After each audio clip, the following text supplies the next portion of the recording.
Hello everyone, I'm thrilled to share with you a piece that's as intriguing as it is beautiful.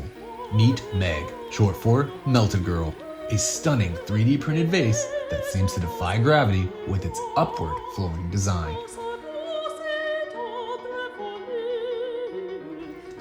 The beauty of 3D printing allows for such creativity and customization.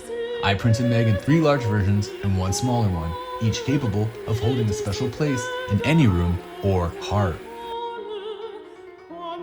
The journey to perfection is as rewarding as the outcome.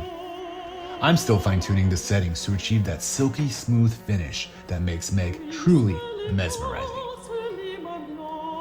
Here's Meg in her potential new role, hosting a quaint houseplant embraced by moss and complemented by an artistic butterfly.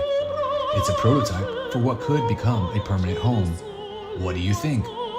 And for an added touch, Meg comes with an optional matching drip tray, making her now perfect to house everything from saplings all the way to fresh cut flowers.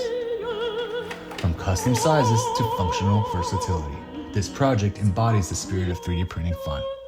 It's about bringing to life the unique ideas that spark joy and curiosity. I'm Jona Rose, sharing my latest adventures in 3D Printland, aiming to satisfy the curious among us. Stay tuned for more creative journeys in the next video.